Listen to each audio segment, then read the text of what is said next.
வணக்கத்துக்குரிய இந்து மதகுருமார்களே, கண்ணியத்துக்குரிய உலமாக்களே, இங்கே வந்திருக்கும் கிறிஸ்தவ பாதிரியார்களே, உங்கள் அனைவருக்கும் எனது வணக்கத்தை கோரிக்கொண்டு மேடையிலே அமர்ந்திருக்கும் இலங்கை தொழிலாளர் காங்கிரசின் தலைவரும் கிழக்கு மாகாண ஆளுநருமாகிய கௌரவத்துக்குரிய செந்தில் தொண்டமான் அவர்களே, அதேபோல் எனது சக ராஜாங்க அமைச்சர், இலங்கை தேசிய தோட்ட தொழிலாளர் சங்கத்தின் பொதுச் செயலாளர், நட்புக்கும் கௌரவத்துக்கும் உரிய வடிவேல் சுரேஷ் அவர்களே, பதுளை மாவட்டத்தின் ஒருங்கிணைப்பு குழு தலைவரும் பாராளுமன்ற உறுப்பினருமாகிய கௌரவத்துக்குரிய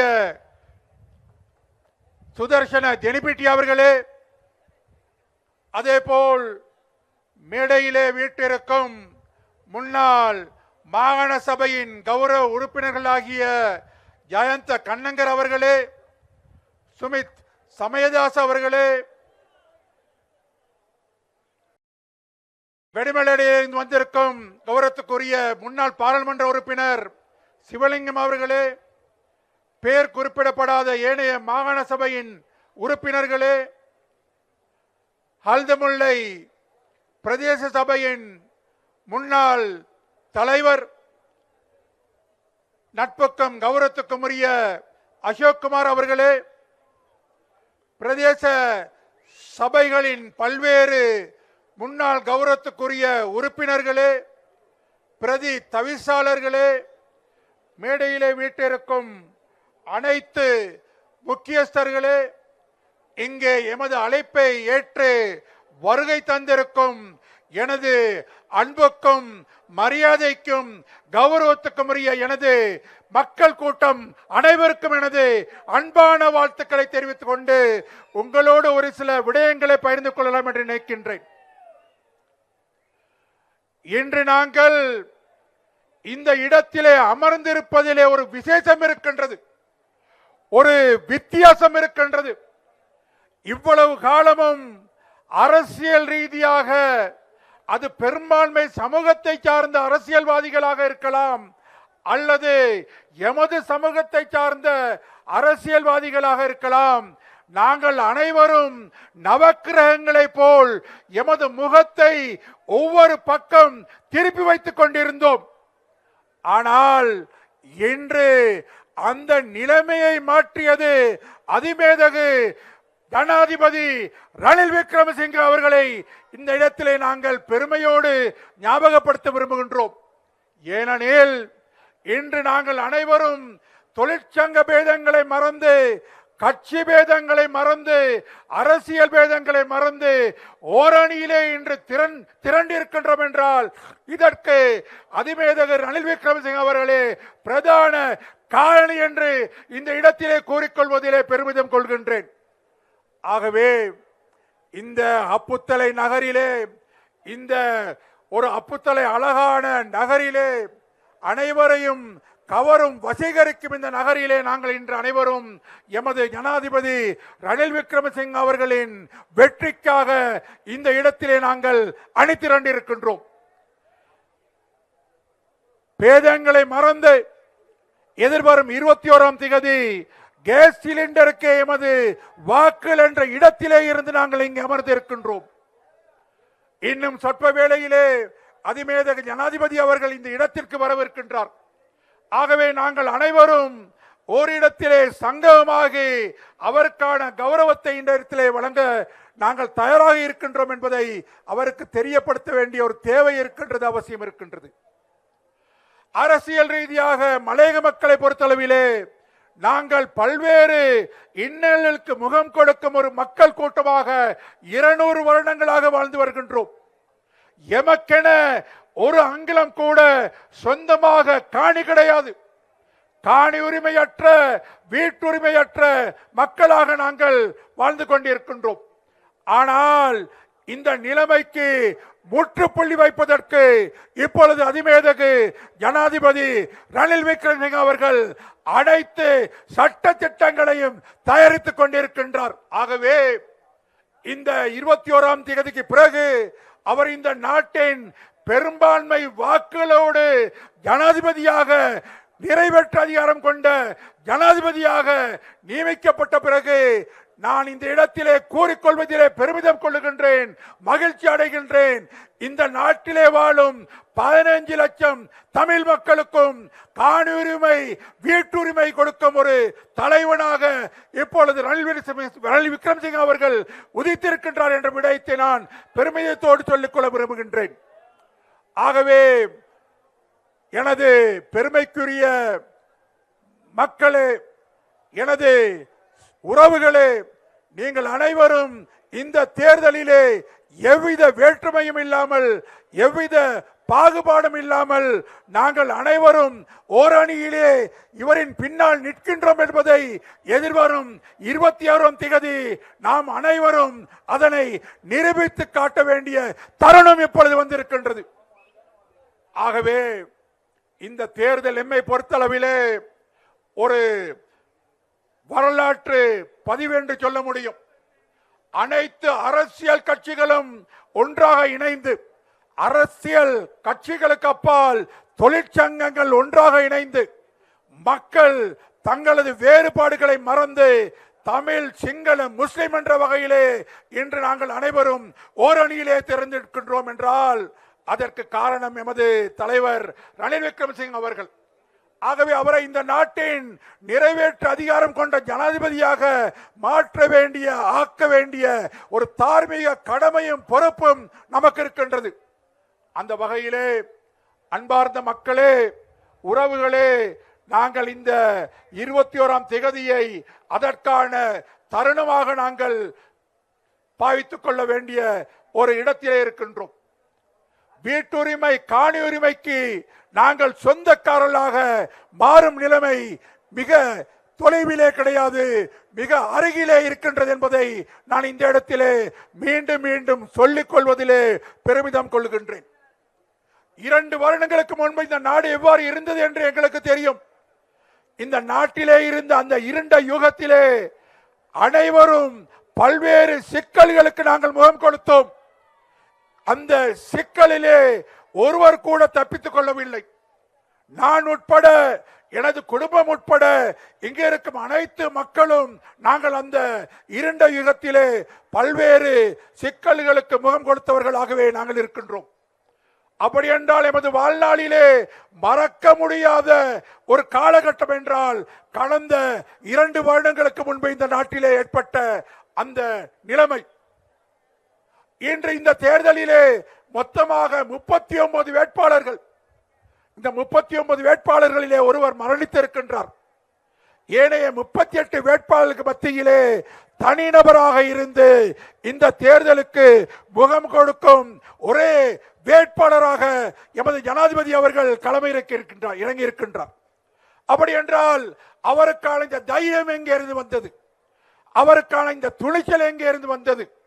அவருக்கான இந்த சிந்தனை எங்கே இருந்து வந்தது என்று கேட்டால் அவரின் கல்வி புலமை, வெளிநாட்டு சர்வதேச நாடுகளோடு இருக்கும் அந்த உறவு, வெளிநாட்டு தலைவர்களோடு இருக்கும் அந்த தொடர்பு, நாட்டை காப்பாற்ற வேண்டும் என்ற அந்த தைரியத்தை அவருக்கு கொடுத்தது. இதற்கு புறம்பாக நாட்டு மக்கள் என்னோடு இருக்கின்றார்கள் என்ற அந்த அசுர பலம், அசுர தைரியம், அசுர நம்பிக்கை அவரை அந்த நாட்டை கட்டியெழுப்பேன் என்ற இடத்திற்கு கொண்டு சேர்த்தது. ஆகவே அவ்வாறு இன்னலிலே இருந்து இந்த விடுபட்ட இந்த நாட்டை மீண்டும் சுமூகமான நிலைமைக்கு கொண்டு வந்த அந்த தலைவனுக்கு நன்றி செலுத்த வேண்டிய தருணமாக எதிர்வரும் 21ஆம் தேதி அமைந்திருக்கின்றது என்பதை நான் இந்த இடத்திலே கூறிக்கொள்வதிலே பெருமிதம் கொள்ளுகின்றேன்.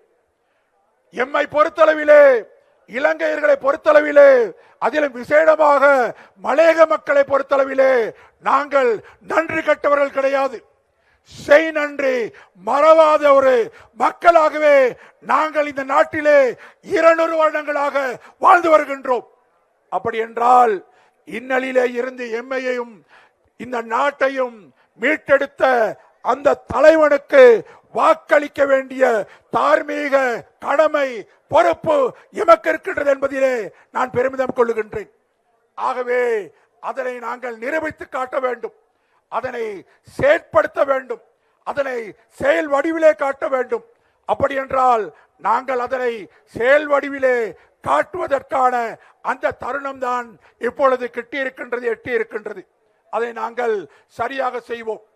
முழு மலையக மக்களும் ஒட்டு மொத்தமாக இந்த தேர்தலிலே அதிமேதக ஜனாதிபதியின் கேஸ் சிலிண்டர் சின்னத்திற்கு வாக்களித்திருக்கிறார்கள் என்ற அந்த பெருமை முழு நாட்டிற்கு மாத்திரமல்ல சர்வதேசத்திற்கும் எதிர்வரும் 22ஆம் தேதி அது போய் சேர வேண்டும் என்ற அந்த விடயத்தை நாங்கள் அனைவரும் செயற்படுத்துவதனூடாக நிரூபித்து காட்டுவோமாக.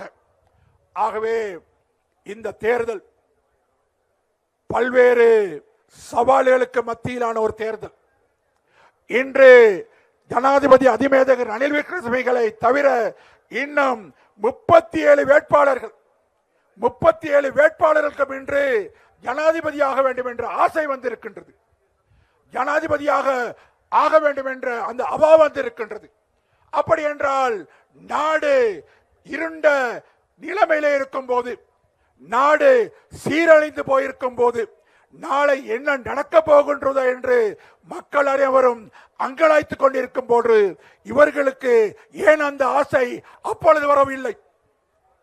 ஏனெனில் அப்பொழுது அந்த ஆசை அவர்களுக்கு வரவில்லை. காரணம் பயம். நாட்டை பாரம் எடுத்தால் நாங்கள் இல்லாமல் போய்விடுவோம் என்ற அந்த பயம். ஆனால் தைரியமாக துணிச்சலோடு முன்வந்து நாட்டை கட்டியெழுப்பிய அந்த தலைவனோடு இன்று 37 பேரும் மல்லு கட்டி கொண்டு நிற்கின்றார்கள் ஜனாதிபதி கதிரையிலே அமர்வதற்காக. சிறிது யோசித்து பாருங்கள் மக்களே, சிறிது யோசித்து பாருங்கள். எந்த அளவிற்கு இவர்கள் சுயநலவாதிகளாக மாறி போயிருக்கின்றார்கள். அன்று நாட்டை காப்பாற்றுவதற்கு இவர்களுக்கு தைரியம் இல்லை, நாட்டை காப்பாற்றுவதற்கான திராணி இல்லை, அதை செய்ய வேண்டும் என்ற அந்த பக்குவம் இல்லை, தலைமைத்துவம் கொடுக்க வேண்டும் என்ற அந்த சிந்தனை இல்லை. ஆகவே இவ்வாறான நிலைமையிலே தான் தனிநபராக நாட்டை பாரமெடுத்த இந்த உன்னத தலைவனை நாங்கள் மீண்டும் அதிகாரம் கொண்ட, நிறைவேற்ற அதிகாரம் கொண்ட ஒரு ஜனாதிபதியாக மேலும் 5 வருடங்களுக்கு நியமிக்க வேண்டும் என்பதிலே நாங்கள் அனைவரும் ஒரு மனதோடு ஒரே இடத்தில் நின்று செயல்படுவதுதான் காலத்தின் தேவை என்பதை நான் இந்த இடத்திலே கூறிக்கொள்வதிலே பெருமிதம் அளிக்கின்றேன், பெருமை கொள்ளுகின்றேன். ஆகவே நாங்கள் நன்றி மறவா மக்கள், நாங்கள் செய் நன்றிக்கு மீண்டும் அதனை திருப்பிக் கொடுக்கும் ஒரு பழக்கத்தை கொண்ட மக்கள் நாங்கள் எந்த ஒரு சந்தர்ப்பத்திலும் நன்றி கட்ட மக்களாக நாங்கள் இருந்தது கிடையாது. அவ்வாறான ஒரு முத்திரை எமக்கு குத்தப்பட்டதும் கிடையாது. ஆகவே இந்த தேர்தல் எம் அனைவருக்கும் ஒரு சவால் மிக்க தேர்தல். 38 வேட்பாளர்களிலே 37 வேட்பாளர்கள் எதிராக நிற்கின்றார்கள். அனைவரும் இந்த கதிரையிலே அமர வேண்டும் என்று நிற்கின்றார்கள். தனி நபராக எம்மை நம்பி, எமது பலத்தை நம்பி, எமது மக்களின் ஒற்றுமையை நம்பி களமை இருக்கின்றார் அதிமேதகு ரணில் விக்ரமசிங்க அவர்கள். ஆகவே கேஸ் சிலிண்டருக்கு வாக்களிக்க வேண்டிய ஒரு தார்மீக கடமை பொறுப்பு எமக்கு இருக்கின்றது என்பதிலே கூறிக்கொள்வதிலே பெருமிதம் கொள்ளுகின்றேன். உங்களது கைத்தட்டல் அதனை பறைசாட்டுகின்றது, உங்களது கைத்தட்டல் அதனை உறுதி செய்கின்றது. நாங்கள் கேஸ் சிலிண்டருக்கு மாத்திரமே வாக்கு என்ற இடத்திலே உங்களது அந்த அகோரமான அந்த கரகோஷம் அதனை உறுதி செய்கின்றது. ஆகவே எதிர்வரும் 21ஆம் தேதி எமது பலத்தை காட்ட வேண்டிய ஒரு இடத்திலே நாங்கள் இருக்கின்றோம். கேஸ் சிலிண்டருக்கு வாக்களியுங்கள். இம்முறை வாக்காளர் பட்டியல், வாக்காளர் சீட்டு மிக கவனமாக கேட்டுக்கொள்ளுங்கள். இந்த வாக்குச்சீட்டு இம்முறை மிக நீண்ட வாக்குச்சீட்டாக இருக்கின்றது. 38 வேட்பாளர்களின் பட்டியல் அங்கே இருக்கின்றது. ஆகவே சுமார் 1.5 அடிக்கும் 2 அடிக்கும் இடையிலான ஒரு வாக்குச்சீட்டாக இம்முறை இந்த வாக்குச்சீட்டு இருக்கின்றது. ஆகவே இந்த வாக்குச்சீட்டிலே நீங்கள் எந்த இடத்திலே கேஸ் சிலிண்டர் இருக்கின்றது என்பதை மேலே இருந்து கீழாக தேடிக்கொண்டிருக்க வேண்டிய அவசியம் கிடையாது. அவ்வாறு அங்கே வாக்குச்சாவடிக்குள் போய் கேஸ் சிலிண்டர் எந்த இடத்திலே இருக்கின்றது என்பதை நீங்கள் தேட வேண்டிய அவசியம் இல்லை. ஏனெனில் மிக இலகுவான ஒரு வழியை நான் இந்த இடத்திலே உங்களுக்கு கூறிக்கொள்ள விரும்புகின்றேன். அதாவது கீழே இருந்து வாக்குச்சீட்டை கையிலே எடுங்கள், நேரடியாக கீழே போருங்கள்.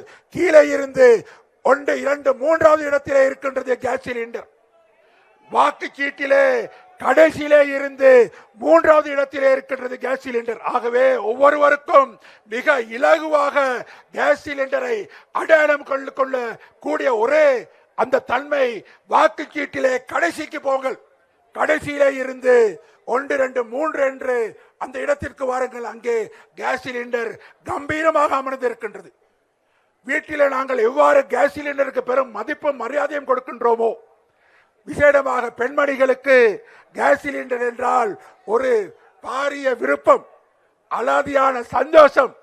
கேஸ் முடிந்த பின்னும் உருட்டி உருட்டி பார்ப்பார்கள், திரு கேஸ் இருக்கின்றதா, அதனூடாக சமையலை மேற்கொள்ள முடியுமா என்று உருட்டி உருட்டி பார்ப்பார்கள். இது உங்கள் வீட்டில் மாத்திரமல்ல, எனது வீட்டிலும் நடக்கும் ஒரு சர்வசாதாரண விடயம் என்பதை இந்த இடத்திலே கூறிக்கொள்ள விரும்புகின்றேன். ஆகவே கேஸ் சிலிண்டரை தேடிக்கொள்வதிலே எமக்கு பிரச்சனை கிடையாது. கேஸ் சிலிண்டர் ஒன்றும் புதிய சின்னமோ நமக்கு தெரியாத ஒரு பொருளோ கிடையாது. நம் அனைவருக்கும் மிக பரிச்சயமான ஒரு விடயம். பெண்மணிகளுக்கு கணவன்மார்களை விட கேஸ் சிலிண்டரை கட்டி அணைத்துக் கொள்வதிலே ஒரு அலாதி பிரியம் என்பதை நான் இந்த இடத்திலே கூறிக்கொள்வதிலே பெருமிதம் அடைகின்றேன். பெண்மணிகள் சிரிக்கின்றார்கள், கணவன்மார்கள் கோவித்துக் கொள்வார்களோ தெரியாது. ஒருவேளை அவ்வாறு இருந்தால் சொல்லுங்கள். இல்லை இல்லை, இவ்வளவு காலமும் நாங்கள் விறகு வைத்து அடுப்பை ஊதி நிறத்தை மாற்றிக்கொண்டு கருப்பாக மாறி இருந்தோம். இந்த கேஸ் சிலிண்டர் என்பது வீட்டுக்கு வந்த பிறகுதான் நாங்கள் இப்பொழுது எங்களது சுயமான நிறத்தை கொண்டிருக்கின்றோம் என்று சொல்லுங்கள். ஆகவே 21ஆம் திகதி கேஸ் சிலிண்டருக்கு வாக்களிப்போம். ஜனாதிபதி ரணில் விக்ரமசிங்க அவர்களை மீண்டும் அரச கட்டிலே அமர்த்துவோம்.